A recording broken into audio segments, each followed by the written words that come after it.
haven't seen a bus, have you? No, that's what I'm saying. We should walk. Do you want to be on YouTube? Say hi. Hi. Hey everyone, this is Sean Bodine. I'm here with my wonderful mom. We are in Reading. We're walking all the way to the Mid-Atlantic Air Museum because there are no buses. And for some reason they wanted us to park at least 2 miles away. We'll see how everything goes. It's so windy, my hat almost blew off.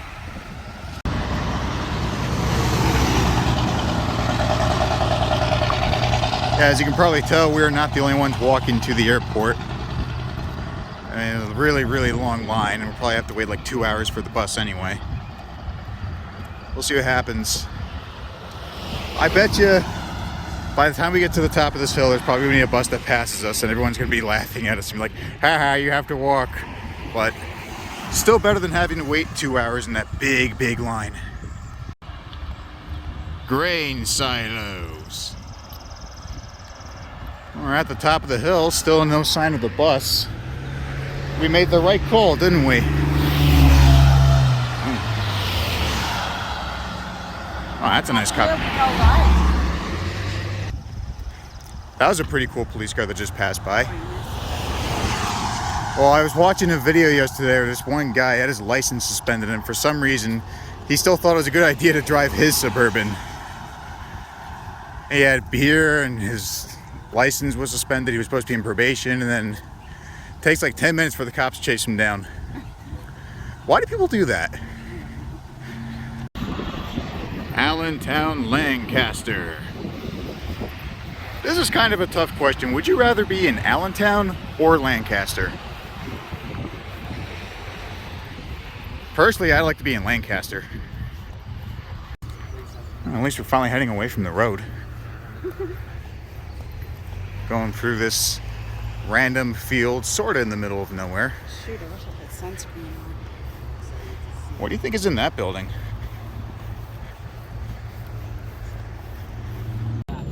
We're close to the runway where the museum is holding their World War II weekend, and there's a plane flying above us.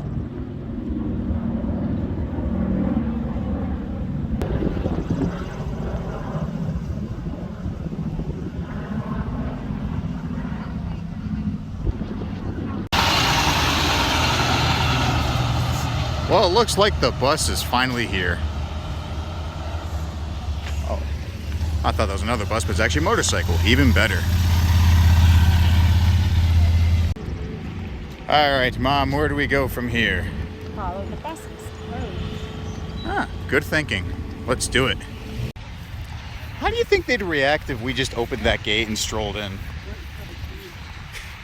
Well, I know you can't, but that's why I'm asking, how do you think they'd react if we pulled it off? You know, this road kind of reminds me a little bit of Thunderball. You just have James Bond's Aston Martin drive past here, and then you have a motorcycle shoot missiles. Well, there was another car chasing Bond, and the motorcycle shot him and then just rode off. He flew a fighter. Had no VO, but his whiskers, I guess either his mustache or beard, yep, scratched. So she let him go. When the last sign said scratched, I thought they were going to describe something that his mustache and or beard scratched, like maybe the paint of his airplane. Burma Shave. It's an advertisement. Pretty clever one, I must say. Yeah, look at this. We finally made it. Forgive me if you saw my finger in the shot earlier. I'm using a different part of my phone to film this. The camera that faces your face when you look at the screen. And this is from the camera on the other side of the phone.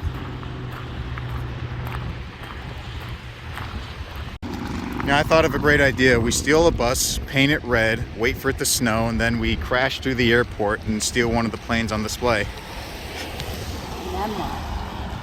Well, that's the ending to Where Eagles Dare, so we just fly away and just have fun. We don't know how to fly. Sure we do. How hard can it be? I've done it before in Gary's mod. One way in.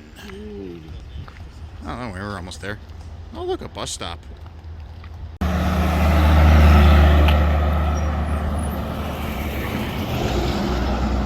Even though it's missing the machine gun, I'm glad I saw that Jeep.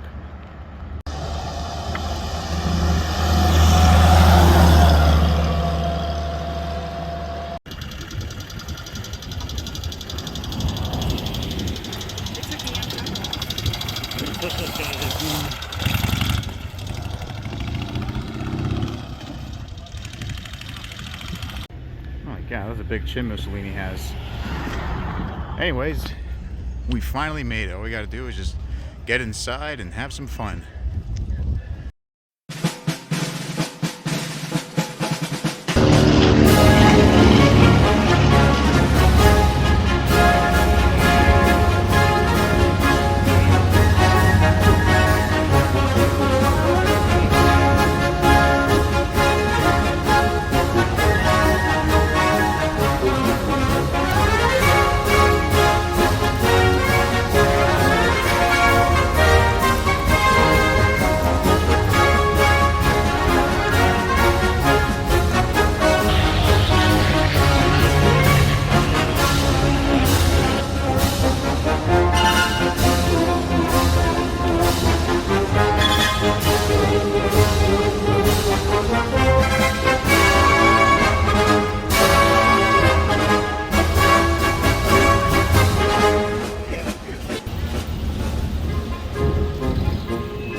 An L3C, this is built by Aranca, followed by Frank Vitellaro in a Piper L4. Looks like that's another L4.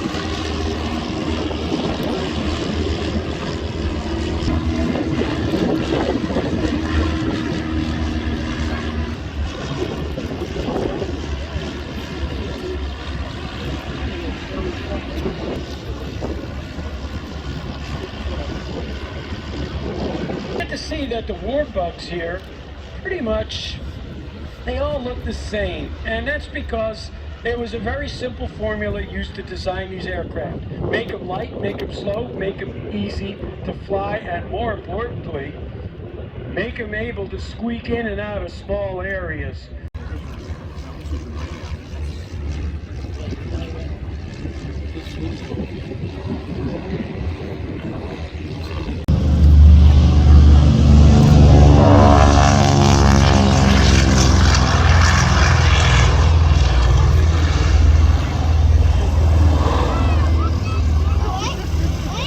Positive rate of climb pulls the wheels up. That is the sound of the Curtiss C-46 Commando. It's a big airplane. She's got a pair of Pratt & Whitney R2800 radial engines on board, 2,000 horsepower apiece. The airplane was made famous, as Ted said earlier, by flying the hump.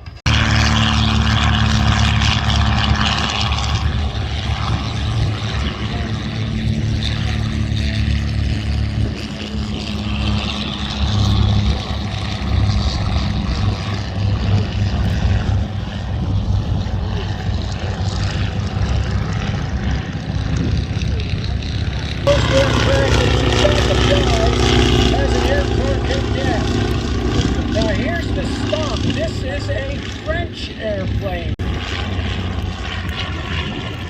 Now the primary trainers were low and slow aircraft. They were meant to teach you primaries of flight. About the controls. You can hear that engine clatter.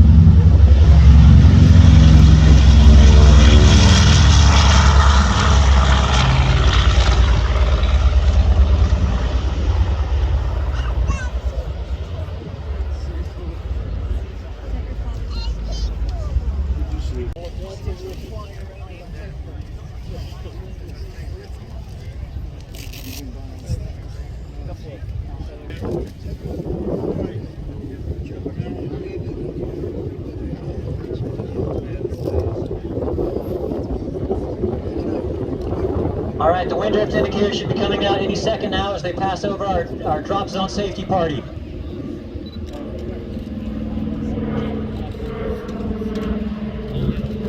Now we have what's called our drop zone safety party. They're responsible for operating the drop zone and relaying wind calls to the jump master and the spotter. They're also responsible for any medical injuries or issues that arrive on the drop zone, as well as accountability of all the jumpers once they land.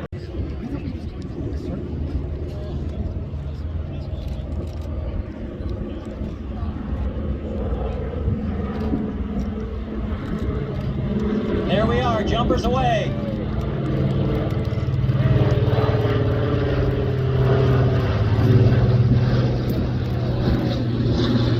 All right, 6 good canopies. Charlie, these are semi-steerable, somewhat maneuverable canopies.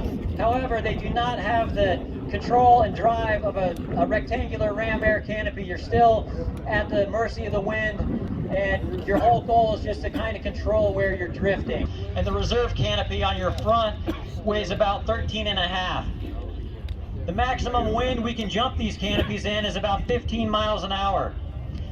Right now these jumpers are falling at approximately 18 feet per second. It's their forward speed and momentum for a nice soft landing.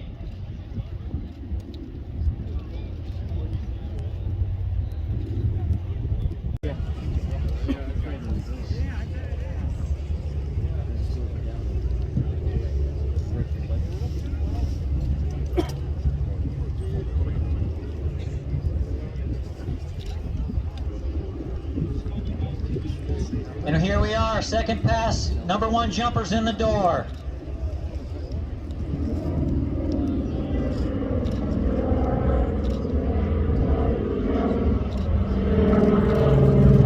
Number 1 jumper out.